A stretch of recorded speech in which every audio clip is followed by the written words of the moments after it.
October 1970, Sacramento, California. A young court reporter, set to be married in just weeks, is murdered inside her apartment. The attack is violent, far beyond what investigators expect in a random burglary or assault. The killer leaves behind blood, evidence that would not reveal its secret for decades. A neighbor is questioned and released. For more than 50 years, the case remains unsolved until advances in DNA technology reach back into the past and identify the man who had been there all along. Another file lands on the desk. Questions that refuse to die. I'm not here to judge. I'm here to expose. Dark Docket. Where every case, solved or unsolved, has a story. And every story has a secret. These videos are crafted with the help of AI tools for narration and production. Let's open this one together. Nancy Marie Bennallack was born on June 13, 1942, and grew up in Northern California. By 1970, she had built a stable, independent life in Sacramento. She worked as a county court reporter, a role at the center of legal proceedings that required speed, precision, and absolute accuracy, and was known as reliable and professional. Nancy had also found personal happiness. She was engaged to Ferris N. Salami, a deputy public defender. The couple planned to marry in late November of that year, just a few weeks away. Friends and family described her as responsible, kind, and optimistic about the future. She lived alone in a second-floor apartment on Bell Street in Sacramento, part of a complex built around a central courtyard and pool. Nancy owned a cat and had developed a habit common among pet owners in mild California climates. She left the sliding glass door slightly open so the animal could move between the apartment and the balcony. It was a small routine, one that would later matter far more than anyone realized. On Sunday, October 25th, 1970, Nancy spent most of the day with her fiancé. They drove to Grass Valley to visit her family, suggesting the relationship was close and stable. After returning to Sacramento, the couple went out to dinner. Nothing about the day appeared unusual. Later that evening, they went back to Nancy's apartment and spent time together there. At approximately 11:30 p.m., Salami left. He later told investigators that Nancy was already asleep in bed. He locked the front door behind him as he left. The sliding glass door to the balcony, however, remained slightly open for her cat. Sometime after midnight, Nancy was attacked inside her apartment. Neighbors later reported hearing screams around 2:30 a.m.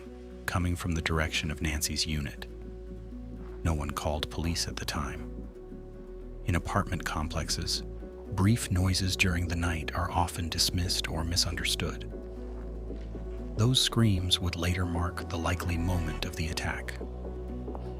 The autopsy confirmed Nancy died in the early morning hours of October 26th. The attack occurred inside the bedroom. Investigators determined Nancy had suffered numerous stab wounds, most notably to her neck, and the cuts on her hands suggested a violent struggle had taken place. During the assault, the attacker was injured, leaving behind drops of blood that were later found inside the apartment and on the balcony. Blood-stained pieces of masking tape were also recovered, suggesting the attacker had wrapped his fingers, either beforehand to avoid detection or afterward to control bleeding. The weapon was never recovered, and there were no signs of forced entry at the front door. Based on the physical evidence and the open sliding door, investigators concluded the attacker had likely entered through the balcony and may have exited the same way, possibly jumping to the ground below. Despite the violence of the crime, there was no indication of robbery.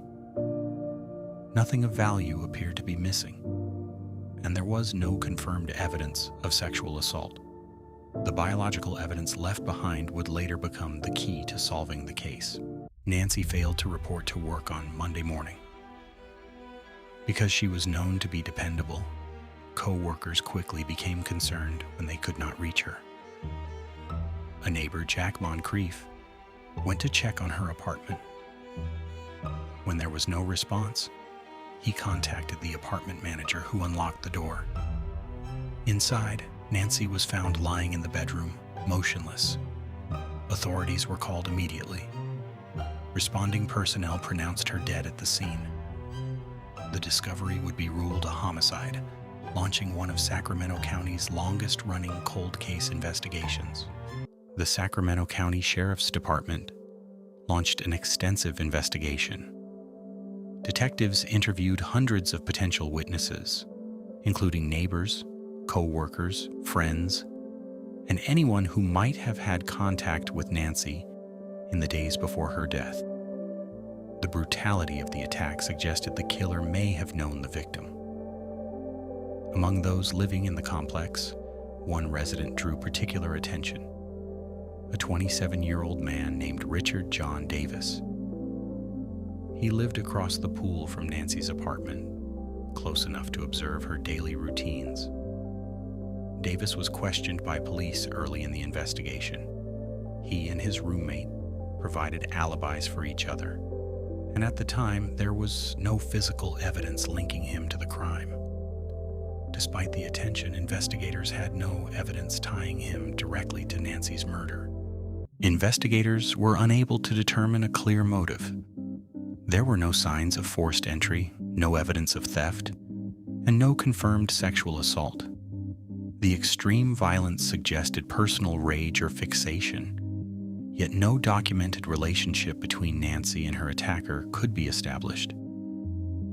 Without a suspect or clear motive, the investigation began to lose momentum. As months turned into years, leads dwindled and the case eventually went cold. For Nancy's family, the passage of time brought no closure. Her fiancé lost his future partner, and her relatives lost a daughter, sister, and friend. The case became one of Sacramento County's oldest unsolved homicides. Evidence was preserved, but the technology needed to solve the case did not yet exist. Decades later, advances in forensic science reopened the possibility of solving the case. In the early 2000s, investigators developed a DNA profile from blood left at the scene, believed to belong to the attacker. The profile was entered into law enforcement databases, but no matches were found. The killer had never been arrested for a crime that would have required his DNA to be on file. In 2019, investigators turned to a new technique: forensic genetic genealogy. This method compares crime scene DNA with public genealogy databases to identify distant relatives of a suspect. By building family trees and tracing lineage, investigators can narrow down potential individuals even without a direct match. The technique had already gained national attention after helping identify the Golden State Killer. In Nancy Benallack's case, the process eventually led investigators back to a familiar name. The analysis pointed to Richard John Davis, the same neighbor questioned in 1970. Davis had died in 1997 at the age of 54, decades before the identification. Because his remains were cremated, investigators obtained DNA from a living relative to confirm the connection. The results were conclusive. The blood left at the crime scene belonged to Davis. More than 50 years after the murder, Nancy Benallack's killer had finally been identified. In August 2022, authorities publicly announced the findings, making the case the oldest homicide ever solved in Sacramento County. Because Davis was deceased, there would be no arrest, trial, or sentencing. The case was cleared by identification. For investigators, the outcome represented a triumph of modern forensic science. For Nancy's family, it provided long-awaited answers.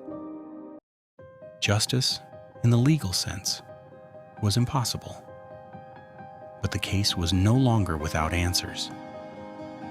After more than 50 years, Nancy Benallack's killer had been identified, not by witnesses or confessions, but by evidence preserved and technology that finally caught up. Every case leaves a record. Not every record tells the whole story. If new information emerges, the record will be updated. This has been Dark Docket.